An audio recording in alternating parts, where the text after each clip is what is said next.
Bonjour et bienvenue pour une interview de femmes entrepreneurs inspirantes.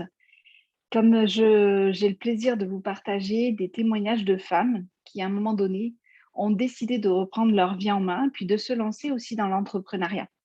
Je suis Maryse Quesson, coach business, formatrice et conférencière révélatrice de diamants. Et aujourd'hui, j'ai l'honneur d'accueillir avec moi Victoire. Bonjour Victoire. Bonjour Maryse, révélatrice de diamants. Eh bien, écoute, je suis honorée de discuter avec toi aujourd'hui. Voilà, c'est un grand plaisir. Également, également, et comme je dis toujours, c'est important euh, pour ces interviews de le faire avec le cœur. Je ne fais pas des interviews pour faire des interviews, mais vraiment pour partager des choses avec le cœur, des expériences. Parce que j'aime toujours rappeler que, en fait, quand on voit une femme, une entrepreneur qui réussit, on se dit, ouais, mais c'est facile pour elle. Tu sais, on voit toujours cette face visible, en fait. Mais on ne voit pas tout ce qu'elle a vécu avant pour y arriver. Et c'est ça qui est important. Alors, est-ce que tu veux bien nous dire ce que tu fais aujourd'hui? Alors, aujourd'hui, je suis,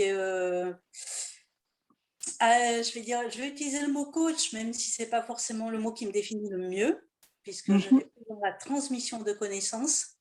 Mais bon, malgré tout, je fais donc du coaching en one-one, donc avec des personnes en individuel. Et donc, du coup, c'est un accompagnement personnalisé par rapport à une problématique. Donc, on est dans la connaissance de soi, hein, dans l'introspection. Et du coup, à partir du mois de septembre, je vais lancer aussi donc deux programmes de formation. Un programme de formation qui s'appelle SAGE, donc savoir alchimiser, grandir, évoluer, qui sera donc plus à destination des professionnels qui sont déjà dans l'accompagnement et qui veulent augmenter leur panel de connaissances, soit des personnes qui oui. veulent se lancer, mais qui vont devoir quand même bien charbonner. Et puis, un programme qui s'appelle Pendule, outils de décryptage. Donc là, c'est plus... alors, soit c'est pour des personnes qui sont aussi dans l'accompagnement et qui savent se servir d'un pendule, ou qui sont radiesthésistes et qui veulent avoir une autre vision du pendule. C'est pas du tout divinatoire, c'est pas du tout pour utiliser le pendule pour rééquilibrer quoi que ce soit. C'est bel et bien le pendule pour décrypter derrière une problématique, justement, qu'est-ce qui se Mhm, cache. Donc, on est plus là vraiment dans le lien symbolique et dans l'intuitif, on va dire quand même. Voilà. ok. Ça fait combien de temps que tu es dans l'entrepreneuriat? Alors, j'ai envie de dire que j'ai eu plusieurs épisodes. J'ai eu plusieurs D'accord. épisodes, mais là, on va dire que dans ce domaine-là d'accompagnement, donc depuis 2018. Depuis 2018, D'accord. je suis inscrite comme auto-entrepreneur. Voilà. Mhm, Et sinon, bah, j'avais déjà été, on va dire, dans une autre vie, il y a des années en arrière, j'avais été coiffeuse à domicile. Donc, à l'époque, il n'y avait pas le statut d'auto-entrepreneur, c'était en entreprise directement, quoi. Donc, ça remonte à dans les mhm, années d'accord. 90. Voilà. Du coup, qu'est-ce qui t'a donné envie de te lancer dans l'entrepreneuriat? Alors, il y a eu un premier épisode, hein, je pense que c'est pas anodin de toute façon, si on y revient. Mais qu'est-ce qui t'a donné envie justement de te relancer et d'avoir cette indépendance? Ben voilà, ben c'est le mot, c'est l'indépendance en fait, hein, c'est, voilà, c'est ça quoi. Je veux dire, même si en effet, des fois, on voit que la partie visible de l'iceberg dans l'entrepreneuriat, derrière en backstage, ça charbonne pas mal. Et ouais, non, mais c'est quand même ce besoin de liberté, bah, de liberté d'horaire, de liber je me donne le choix justement de choisir les personnes avec qui je veux travailler, avec qui, que ce soit en termes de partenariat ou que ce soit en termes de patientèle. Je me donne le choix et je me donne aussi le choix des fois de dire non, ce qu'on ne peut pas forcément faire quand on est dans le salariat. Oui. Et puis parce que je pense qu'au fond de moi, de toute façon, j'ai toujours eu cette énergie, on va dire, de vouloir être mon propre chef. Moi, je Mhm. suis plutôt commerçant, on va dire, indépendant. Ils faisaient pas partie ni d'une chaîne, ni d'une franchise. Et même si à côté de ça, ils étaient double actifs, ils étaient aussi salariés. Je veux dire, moi, j'ai quand même surtout vécu, du coup, vu quand même ma mère qui était quand même là à la maison, qui était présente, même s'il y avait le magasin et tout ça, malgré tout, j'ai quand même grandi avec cette image que les parents sont présents. OK. Enfin, pesant physiquement, passif, voilà. On a chacun ses casseroles, mais je veux dire que pour moi, c'était finalement, j'ai un bon souvenir de ça, de me dire que j'ai eu de la chance de ne pas avoir des parents qui rentraient à, je sais pas, 19-20 heures et puis avoir juste 5 minutes le soir ou 5 minutes le matin. Enfin, voilà quoi. Ouais. Donc, il y avait un peu de ça quand même aussi. Voilà. D'accord, je comprends. Alors, est-ce que ça a été facile pour toi justement de te relancer en 2018 dans l'entrepreneuriat? Alors, je vais dire que oui, les formalités, on va dire, hein, quand même, on va pas se mentir, c'est quand même assez simple de se mettre Oui, aujourd'hui auto-entrepreneur. Après, bon, il peut y avoir quelques coquilles. Moi, c'est vrai que j'ai eu une petite coquille au niveau d'un certain code que l'INSEE m'avait donné qui n'était pas forcément le bon. Enfin bon, après, j'ai pas eu d'accord. d'autres Ça, coquilles, donc ça, si tu veux, c'est le côté administratif. Quand je te demande si ça a été facile, c'est plus par rapport à toi. Tu sais, tu parlais justement juste avant des casseroles qu'on peut avoir, bah, de toutes les choses qu'on a à surmonter, les épreuves, l'entourage qui est pas forcément encourageant par rapport aux choix qu'on fait. Ça peut être aussi nos propres croyances limitantes qui fait que ben, on fait, mais on se dit est-ce que je vais y arriver, etc. Ou tous les événements de la vie qu'on rencontre à ce moment-là quand on décide de se lancer. Est-ce que ça a été facile? ah Est-ce que ben tu oui, je comprends donc ce que tu veux dire. On va dire que pour ma part, j'ai navigué entre haut et bas, on va dire, chaque fois entre deux eaux, parce que c'est vrai qu'il y a des fois cette image, on va dire, des personnes qu'on voit sur les réseaux et tout, qui semblent, voilà, ça a l'air d'être facile, ça a l'air d'être, ouais, voilà, les, les- les voitures de sport, les piscines, voilà, Dubaï, tout ça. Et là, on est, ouais, ouais, bon, ok, très bien. Bon, après, c'est un peu des influenceurs aussi, mais n'empêche qu'il y a un peu cette image, on va dire, où du coup, le business, il est facile, il suffit d'y aller, voilà. Sauf que oui, déjà, il faut avoir le premier pas, c'est d'y aller. Mais, oui, mais, mais des fois, à la fin du mois, ça fait pas tout, quoi. Je veux dire, il y a. Non, ça, c'est sûr qu'il y a des moments où, en effet, c'est pas tout. Voilà, c'est le fait de l'entrepreneuriat, c'est que le salariat, ben, il y a un salaire qui tombe tous les mois, quoique, voilà. mhm, Tandis qu'en entrepreneuriat, eh ben, des fois, il va y avoir des gros lancements et ben, il faut savoir du coup après réfléchir sur le long terme et voilà quoi, enfin savoir mettre son argent, on va dire, enfin l'équilibrer d'une certaine manière pour compenser les mois où justement ça va peut-être être un petit peu moins, voilà. Et ça, oui, on nous l'explique pas toujours. On nous l'explique pas toujours. oui, oui, c'est sûr. Est-ce que tu penses que justement, tu disais que ça fluctue au niveau de notre chemin. Est-ce que c'est aussi dû à notre propre histoire, nos propres casseroles qu'on a quelque part à se libérer ou pas, ou à essayer de comprendre des prises de conscience qui font qu'à un moment donné, on passe des caps. Moi, je dis, tu sais, c'est comme si on montait une échelle ou on monte des escaliers un à un quelque part sur ce chemin-là. Euh, et à juste titre, tu disais les influenceurs, les jeunes avec la super voiture derrière, le méga hôtel avec plein d'étoiles, etc. Mais peut-être que pour certains, ça marche, mais c'est vrai que pour beaucoup, c'est pas forcément le cas. Et quand on voit ça, on se dit, mais attends, moi, j'y arrive pas, ça marche pas, etc. Donc, ça nous demande quand même de développer un certain nombre de choses. Est-ce que tu es d'accord avec moi? Absolument, évidemment, parce qu'il y a quand même une grande différence entre ce qu'on veut, donc des fois justement ce qu'on voit chez les autres et qu'on dit, bah, tiens, je veux ça, si pour lui ça a marché, ben, je vais faire, voilà, et puis ben, ça marche pas. En fait, ce qui arrive à nous, c'est pas forcément, voilà, on a voulu une Ferrari et on a une 2 chevaux, donc c'est pas forcément ça. Et oui, et ben, parce qu'en fait, la vie, enfin, on va appeler ça la vie, on peut appeler ça ce qu'on veut, hein, la source, voilà, on met le nom qu'on veut, va nous envoyer ce dont on a besoin. Ce Hmm. dont on a besoin pour notre évolution là maintenant. C'est pas forcément ce qu'on veut. Et je veux dire, par exemple, si on veut une Ferrari, mais qu'on a tendance déjà à avoir eu moult accidents avec d'autres voitures, peut-être bien que notre subconscient, à un moment donné, il va dire, ben, on va peut-être calmer le jeu là, et puis on va réapprendre à conduire, ou on va recommencer à la base, parce que là, pour le moment, pour ton évolution, tu as surtout besoin d'apprendre à conduire avant de vouloir un bolide, par exemple. Et donc, du coup, c'est une image hein, que j'utilise, mais pour le Hmm. succès, ça va être pareil. Je veux dire que des fois, avant d'avoir tout ce succès et tout ça, ben, il faut déjà peut-être voir comment on arrive à gérer les petites réussites, les petits succès, justement. Et ça, ben, notre subconscient, il va nous mettre il va nous donner ce dont on a besoin. Je le répète bien, ce dont on a besoin. Et ce n'est pas forcément ce que l'on veut. Je veux dire, entre ce que Oui, la tête veut et puis ce que les tripes, elles sont prêtes à donner, des fois, c'est pas aligné, hein. Donc, c'est là qu'il va falloir travailler sur ça, justement. tout à fait. C'est vrai que la plupart du temps, moi, je le vois par rapport à mes clientes, tu sais, les petits succès passent très, très souvent un peu à l'as parce que justement, c'est petit. On dit, ouais, mais c'est bon, c'est rien, oui, j'ai fait ça, oui, mais, et puis finalement, on le célèbre pas et c'est vraiment dommage parce que ça commence aussi par là. Ça fait partie de notre chemin et effectivement, quand on savoure tous ces succès, petits ou grands, peu importe, il y a pas une échelle de grandeur, mais quand on les célèbre, bah, on les apprécie à ces prises de conscience et ça nous amène à l'étape d'après.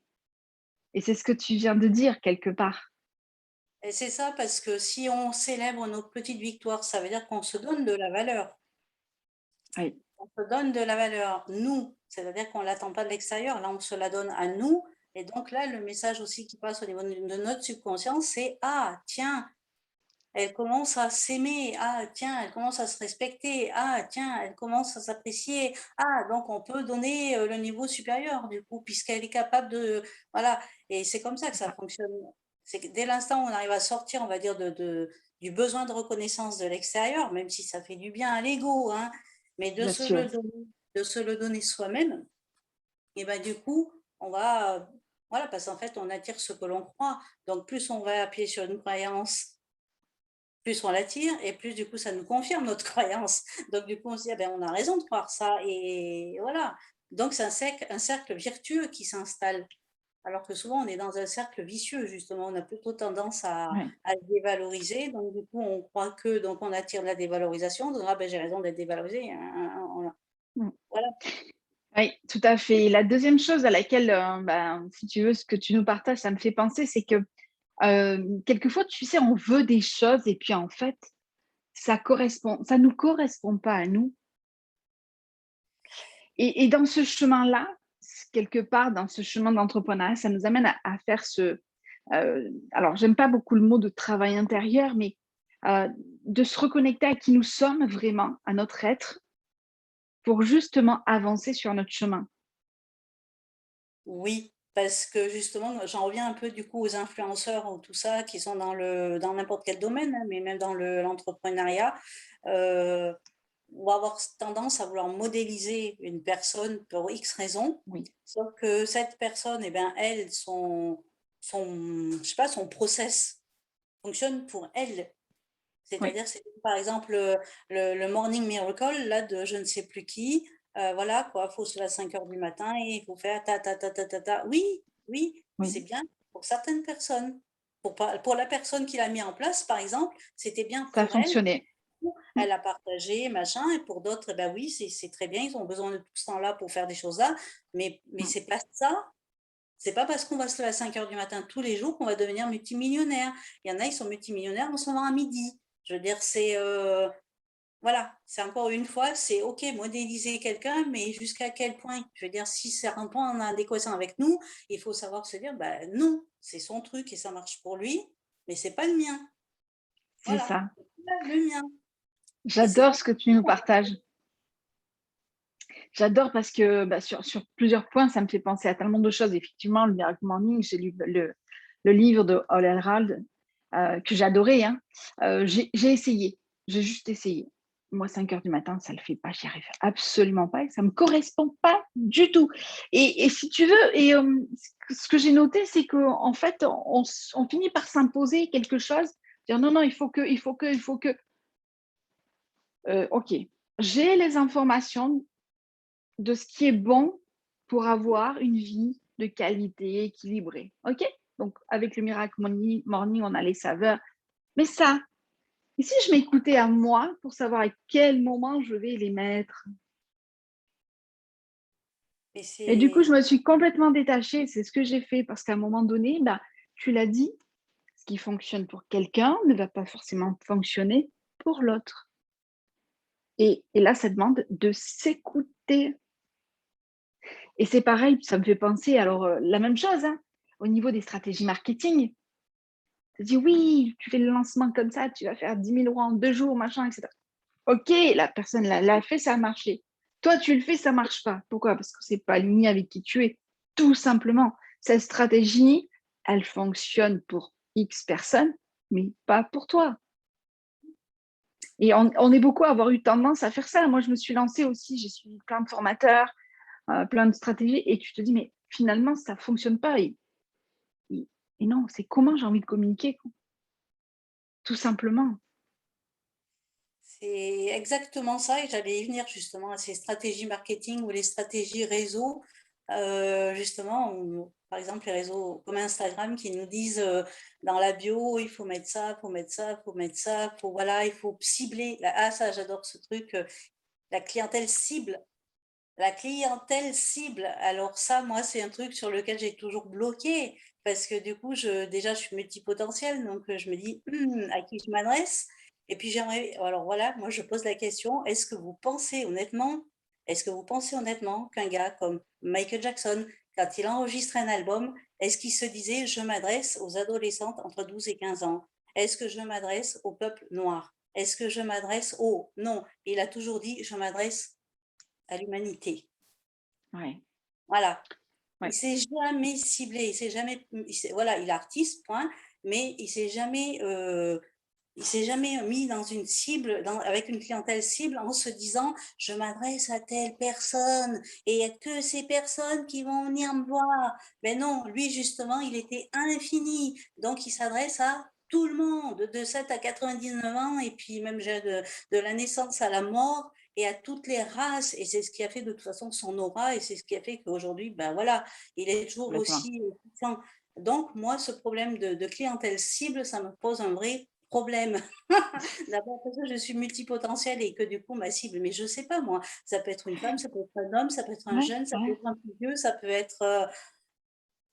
Ouais, moi, c'est la j'ai personne qui se reconnaît, en fait, tout simplement, par rapport à ce que tu dis. Mais tu vois, effectivement, c'est marrant parce que, comme tu me l'as, par rapport à la clientèle cible, comme tu le présentes, en fait, je me dis, mais encore une autre façon de te mettre dans une case. Et moi, ça me correspond pas, en fait. Tout ce qui, ouais, tout ce qui essaie, tu vois, de me mettre dans une case ou un moule où on te dit non, il faut que tu fais comme ça, comme ça, comme ça me met, ça marche pas. ben non, mais voilà. C'est pour ça que ça, c'est tout des stratégies marketing, en effet, qui vont marcher pour certaines personnes parce qu'elles sont dans des niches Mm. particulières et que du coup, ben, c'est peut-être bien en effet qu'elles le mettent en valeur. Mais après, quand, je veux dire, moi, j'accompagne des gens, je suis formatrice, je suis auteur, je veux dire, je suis artiste. euh, Mm. voilà quoi, je veux dire, moi sur mon compte Instagram, on va trouver aussi bien des publications où je parle de mes livres, ou que je parle de mes oracles, ou que je parle de mes façons d'utiliser les pendules, ou de comment je fais mes recherches et tout ça. Je veux dire, tout ça, c'est moi. C'est toi, on est C'est moi. d'accord. Tout ça, On est c'est bien moi, d'accord. exactement, avec mon passé, avec mon histoire, avec Ouais, voilà. C'est voilà, je peux pas dire que je m'adresse à tiens aux femmes de temps à temps ou aux hommes de temps à temps ou non. Je suis en fait je suis infinie donc du coup je m'adresse à tous. on est bien d'accord. Et Voilà. j'adore ta manière de le présenter, effectivement. Alors, qu'est-ce qui a fait que tu n'as rien lâché dans ce parcours d'entrepreneuriat? Parce qu'on sait qu'on a tous, à un moment donné, euh, des événements, qui soient personnels ou professionnels, qui viennent, tu sais, un peu nous bousculer, là. On a l'impression par moment d'être un peu dans une tempête, sur un bateau, tu sais, qui tangue dans tous les sens. Qu'est-ce qui fait que tu n'as rien lâché? Ah bah rien à lâcher, je dirais plutôt quel est l'événement on va dire qui m'a fait basculer on va dire donc en 2003. En 2003 j'ai donc perdu un bébé enfin une petite fille donc à terme et à la suite de ça j'ai commencé à me poser des questions. En fait ça a été le gros truc, on va dire, qui m'a fait basculer dans l'introspection. 2004, 2003 et 2004, donc j'ai encore fait derrière deux fausses couches, une spontanée et une avec curtage. Et enfin, en 2005, j'ai enfin eu une autre petite fille. Donc, on va dire que c'est cet événement-là, ce deuil-là, qui m'a fait tomber dans l'introspection et où j'ai découvert du coup la psychogénéalogie et tout ça. Donc ça a été déjà un premier cheminement. Donc deuxième cheminement, donc ma fille qui naît et elle se révèle atypique. Donc là aussi, au bout de quelques années, on se rend compte en fait qu'elle est au potentiel intellectuel. En l'accompagnant, elle, évidemment, je découvre que, bah, tiens, moi aussi. Donc, miroir, miroir. Donc, Ouais. on vit le harcèlement, le rejet, tout ça. Donc, ça aussi, c'est, ben, il faut s'accrocher. Voilà, qu'est-ce qu'on fait? Est-ce qu'on devient des victimes ou est-ce qu'on devient des lionnes? Et donc, du coup, on devient souverain. Donc, on travaille sur la posture, on travaille sur le mindset et tout ça. Donc, ça va durer quand même quelques années. Après, en 2012-13, j'ai des problèmes avec. À l'époque, j'étais assistante maternelle, donc j'ai des problèmes avec un parent employeur, donc il me renvoie du coup à mon propre rail de dévalorisation. Donc du coup, je comprends que là, il faut que je prenne ma position, et c'est là que je décide que c'est fini, salariat, les parents employeurs, tout ça, j'en veux plus, c'est terminé. Voilà, sauf que ben, je ne sais pas trop ce que je veux faire, tout ça. Je me pose des questions, je me dis, il faudrait que, parce que le chômage ne va pas durer éternellement, donc je me dis, il faudrait quand même que je me pose. Et bien bizarrement, j'ai un accident de la route en 2015, donc du coup, forcément, je me pose, je n'ai pas trop le choix. Mhm. Parce que Oui. je suis en fauteuil roulant. Donc, du Ah coup, je oui. suis bien, bien posée là. Et là, je me dis, OK, là, je comprends toutes les synchronicités, tout ça, tout ce que la vie m'envoie pour me dire, ben, on répond à ta demande, en fait, hein. Ouais. Et puis, bon, entre-temps, il y a eu aussi un diagnostic de fibromyalgie, tout ça. Donc, ça aussi, je me dis, OK, il y a vraiment quelque chose qui est en train de se verrouiller là. Il va falloir, il va falloir ouvrir, hein. Il va falloir ouvrir. Et c'est comme ça que, ben, après en 2018, je me mets à mon compte et tout, donc au début comme radiesthésiste et puis petit à petit, Mhm. voilà, comme mes prestations, on va dire, évoluent, s'adaptent en fonction de tout ce que moi je vis et tout ça et puis Bien sûr. de mes prises de conscience tout simplement. Je veux dire parce que l'éveil, c'est voilà, ce que je pensais il y a 2 ans en arrière n'est plus la même chose qu'aujourd'hui. Je veux dire, Oui. voilà. Oui, il y a une évolution, une transformation intérieure et du coup Ah oui. qui rejaillit sur ton activité, ce qui est tout à fait normal et je le comprends tout à fait. Est-ce que tu aurais 3 conseils pour terminer à nous partager par rapport, à l'entrepreneuriat ou à toutes ces femmes qui aujourd'hui, nous regardent, nous écoutent? Et puis, comme je te dis, l'idée c'est aussi de par rapport à ces interviews, de leur partager l'espoir que c'est possible malgré ce que vous pouvez vivre. Si vous êtes en train de nous écouter, que vous êtes dans une situation, heu, inconfortable, que vous vivez des événements qui sont difficiles, voilà. Victoire nous a partagé son histoire. Qu'est-ce que tu pourrais leur donner comme conseil? Si tu pouvais Ah ben m'en moi donner 3. Moi, je dirais que de toute façon, la vie nous challenge justement pour qu'on se dépasse, quoi qu'il en soit. Et que oui, il faut pas se mentir, oui, il y a des difficultés, oui, ce n'est pas toujours simple, mais on est confronté, on va dire, aux situations que l'on peut transcender, de On toute est capable façon, de gérer, oui. que l'on n'est pas capable de gérer, quoi qu'il en soit. Ça, c'est certain, que ce soit d'un point de vue individuel ou d'un point de vue collectif, les situations qui nous viennent, même si aussi traumatiques qu'elles puissent être, c'est qu'on a la capacité de les dépasser. Donc les personnes, les femmes qui veulent se lancer, et qui doutent, bah, peut-être commencer déjà par faire un travail introspectif déjà pour voir qu'est-ce qui limite, quel est le film derrière le scénario qui se joue pour qu'il y ait justement ces peurs. Et puis après, ben, c'est le mindset et puis c'est y croire, y croire, y croire. Ouais. Il faut y croire pour le voir. Oui, avoir cette moi je dis cette confiance, cette foi intérieure, tu sais, inarrêtable. Voilà. Que quel que soit ce qui se passe autour de nous, même si vous vous sentez, comme ça, bousculé dans tous les sens, mais à l'intérieur de vous, vous restez, aligné. On parle d'alignement, mais vous restez avec cette confiance intérieure que c'est OK, quels que soient les événements qui se passent aujourd'hui, que vous vivez, hein, peu importe, hein, et de pas lâcher, quoi. exactement ça, c'est l'alignement, c'est la rectitude, hein, c'est l'épée d'Excalibur, c'est exactement ça en fait, c'est arriver, voilà, la tête, le cœur, les tripes qui vont ensemble et quand ça c'est aligné et que ça résonne juste pour nous, c'est notre vérité évidemment et notre vérité n'est pas forcément celle du voisin. Ça c'est quelque chose qu'il faut bien entendre et tant qu'on est aligné avec notre vérité, bah, let's go quoi. Et puis Let's après, go. faut aussi savoir accepter peut-être qu'on s'est peut-être trompé à un moment donné de chemin et c'est OK et on rectifie, la trajectoire. Oui, se Voilà. tromper de chemin, c'est, alors on parle souvent d'échecs, mais ce sont que des expériences, hein.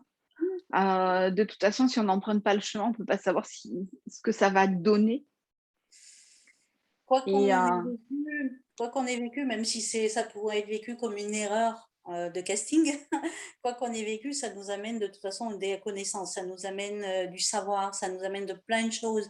Moi, je suis passée par X métiers, je veux dire, j'ai même à une époque, je tenais un forum de graphisme, je faisais des tutoriels pour, utiliser Photoshop ou pour utiliser, voilà et à l'époque, évidemment que j'aurais pu me dire: «Mais qu'est-ce que je fais là-dedans?» Je gagnais pas un rond, hein, que dalle. Mais qu'est-ce que ça m'a appris? Ben ça m'a appris d'être à l'aise avec Photoshop, ça m'a appris d'être à l'aise avec mes visuels. Aujourd'hui, ça me permet du coup d'être sur les réseaux sociaux et de faire tous mes visuels, de pouvoir construire mon site internet, de tout ça. C'est de la connaissance tout ça et du coup, bon, bah, voilà, je pense qu'il y a jamais réellement de mauvais chemin. Il y a peut-être un chemin qui ne convient pas à un moment donné, mais quoi qu'il en soit, il nous amène quelque chose. oui, je suis tout à fait d'accord. Mais après, ça fait partie de notre histoire, de notre chemin. On a des expériences à vivre et ces expériences nous amènent aussi à d'autres choses à un moment donné. Et ce qui était valable il y a un mois, bah, en arrière n'est plus forcément valable un mois après. Donc, ça fait aussi partie de la vie, de continuer d'avancer et d'être dans la bienveillance envers soi, c'est très important aussi, bien sûr. Et je pense que tu vas confirmer également. C'est complètement ça. Ouais. Super. Merci beaucoup pour les conseils que tu nous as partagés, pour ton partage de ton témoignage, de ton histoire, de ce que tu proposes aussi pour la rentrée. Vous pourrez retrouver toutes ces informations sous la vidéo, euh, dans le descriptif de YouTube ou dans la présentation sur les réseaux sociaux, bien sûr. Et puis, je vous retrouve bientôt pour des interviews, pour d'autres interviews de femmes entrepreneurs inspirantes. Merci Victoire, Merci Maryse. avec plaisir. Et puis, je vous dis à très bientôt. C'était Maryse Quesson pour les interviews de femmes entrepreneurs inspirantes, révélatrices de diamants. À très bientôt.